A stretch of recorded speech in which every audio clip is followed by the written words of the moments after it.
My brother-in-law picked me up from college and drove me to the family gathering for Thanksgiving.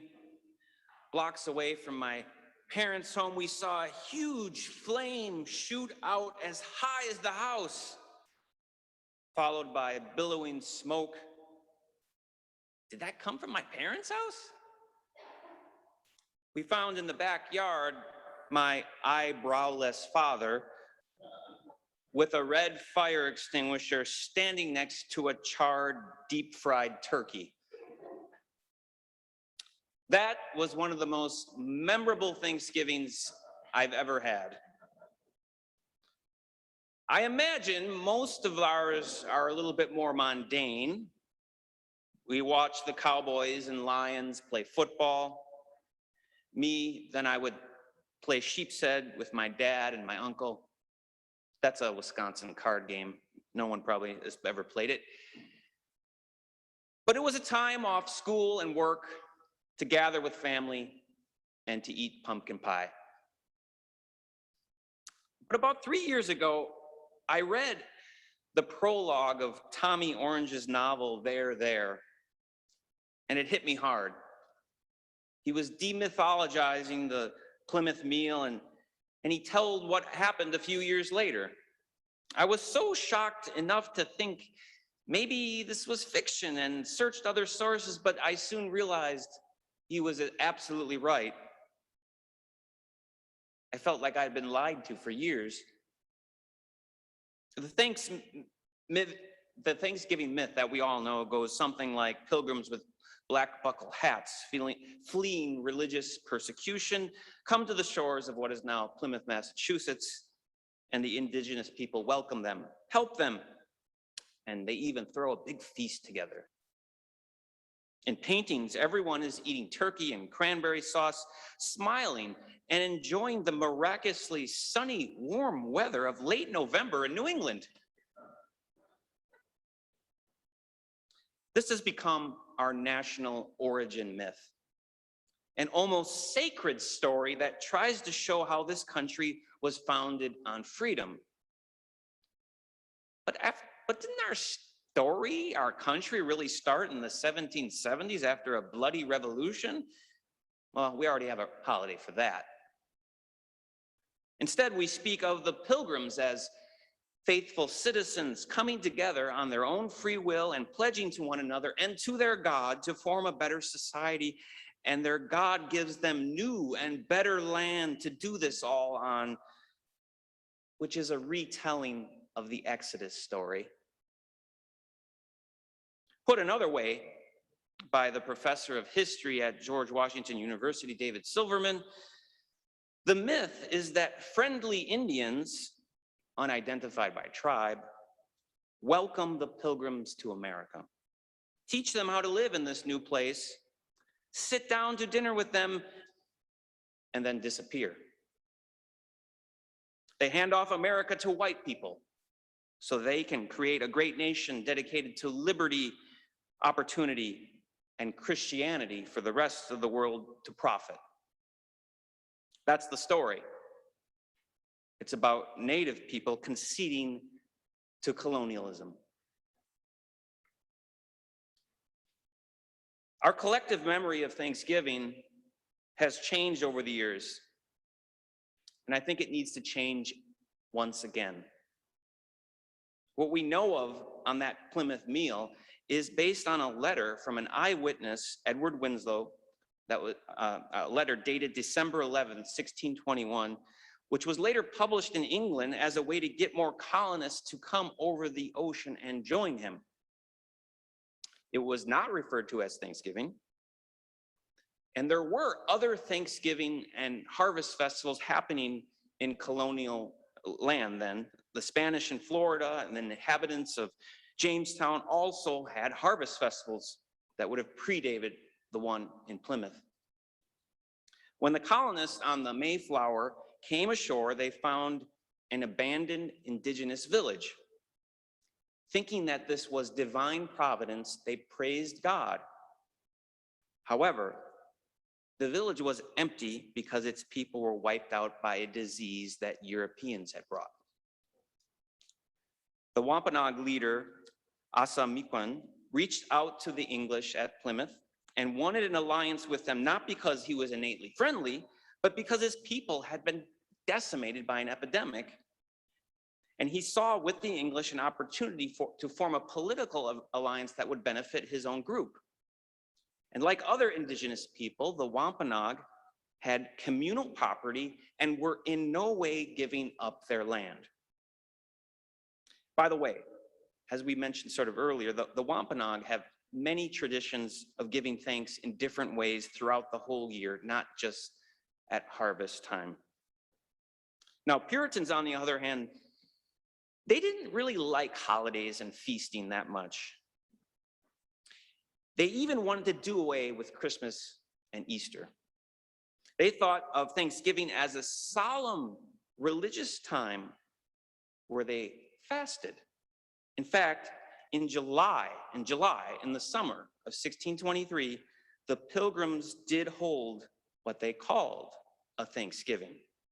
It was a few days of prayer and fasting. It had nothing to do with the fall harvest. If there was some sort of Thanksgiving in Plymouth in 1621, the colonists would have been thankful to have survived the previous winter. They would have been thankful for the Wampanoag that they had helped them grow food and that harvest enough to get them through the looming harsh winter.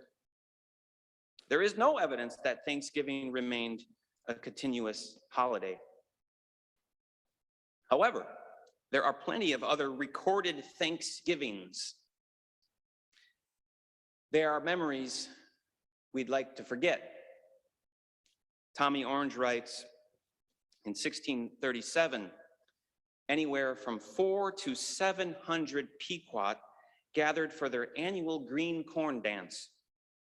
A band of heavily armed colonists surrounded their village, set it on fire, and shot any Pequot who tried to escape. Upon their return, the Massachusetts colony governor proclaimed a Thanksgiving to celebrate the victory. Thanksgivings like these happened everywhere in the colonies and all too regularly. According to Roxanne Dunbar Ortiz in her book, An Indigenous People's History of the U.S., this kind of war was alien to indigenous peoples. According to their ways of war, when relations between groups break down and conflict came, warfare was highly ritualized, with quests for individual glory resulting in few deaths. As thousands more colonists poured into Plymouth and the surrounding area, governors ordered Thanksgiving to be as close to Christmas as possible. Puritans thought Thanksgiving as a more acceptive alternative to the revelry of Christmas. That's probably why Thanksgiving is 1 to 2 months after any harvest would be taken in New England. The peace that was celebrated in 1621 was tenuous at best. The Wampanoag chief, who originally agreed to protect the Plymouth colonists, died, and his son, Metacomet, eventually became chief. He has been known as King Philip. And he was forced to sign a treaty to give up all Indian guns. 3 of his men were hanged. His brother, Wamsata, was poisoned after being seized by the Plymouth court. This all led to the first official Indian War, what is commonly now called King Philip's War, began in 1675 and lasted 3 bloody years. Metacomet was eventually captured, beheaded, and quartered. They tied his 4 body sections to nearby trees for the birds to peck. Metacomet's head was sold to Plymouth Colony for 30 shillings. The going rate for an Indian head at the time. The head was put on a spike, carried through the streets of Plymouth, then displayed at Plymouth for the next 25 years.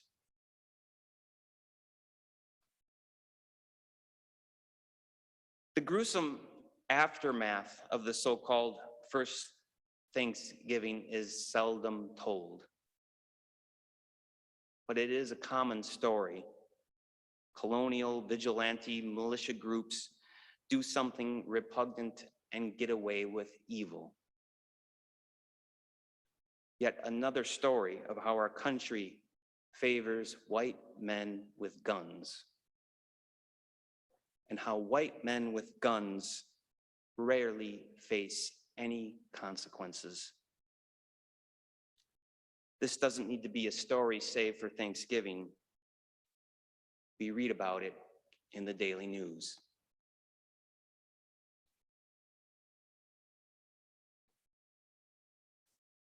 Now, there were many national declarations of Thanksgiving to come, many due to war victories.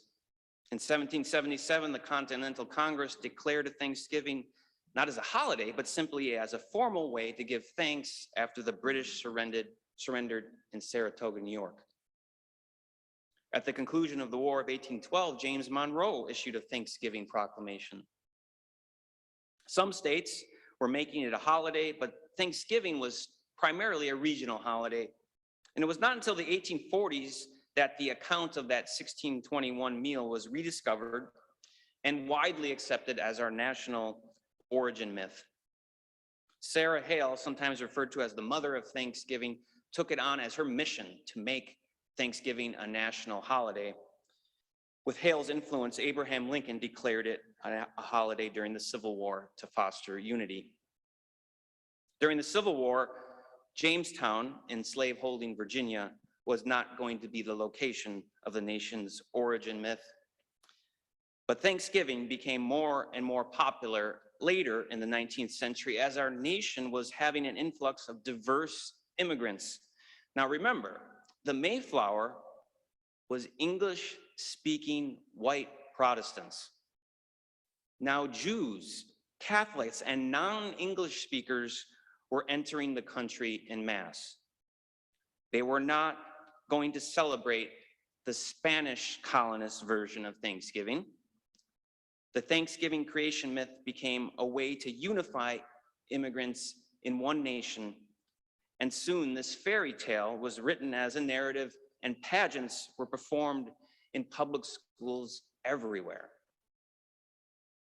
Also, at the close of the 19th century, the Indian Wars were coming to a close. So the bloodless story of the Plymouth colonists would make a majority white population feel good about their American heritage.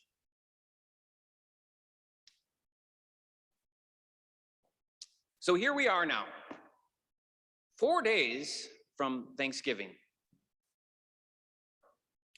I believe we all have a lot to be thankful for. Wealth, goods, secure futures, clothes, the fallen leaves at our feet, warm homes.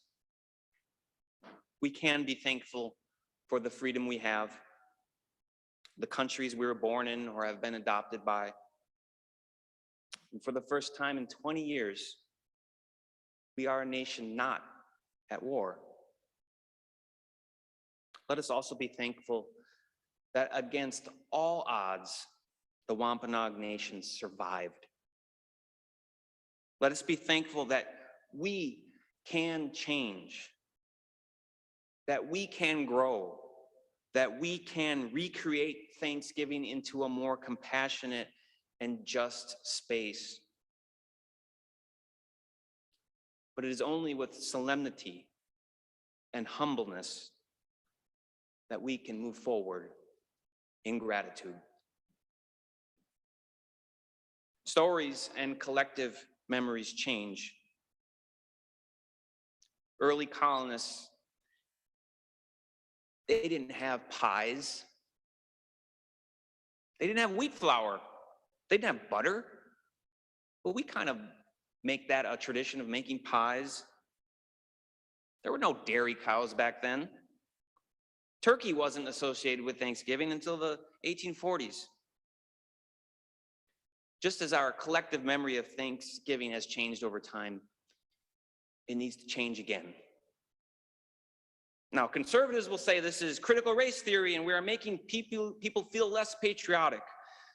But I want the truth. And it is the truth that will set us free.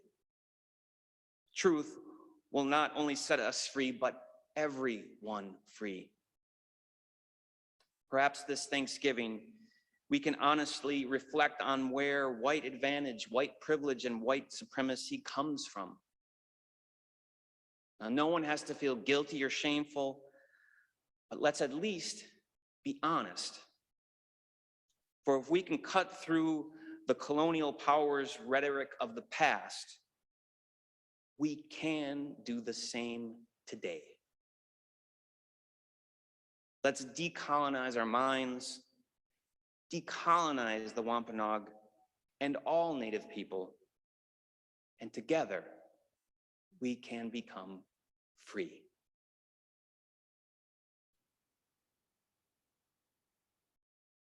The Wampanoag Nation today remembers the colonists' entry into their homeland as a day of mourning. Participants in National Day of Mourning honor Native ancestors and the struggle of Native peoples to survive today. The commemoration plaque in Plymouth reads, "It is a day of remembrance and spiritual connection, as well as a protest of the racism and oppression which Native Americans continue to experience." Our collective memory has changed over the years, and it needs to change again. As a country, if we are going to be truly free, we have to tell the truth. Truth is the way to freedom.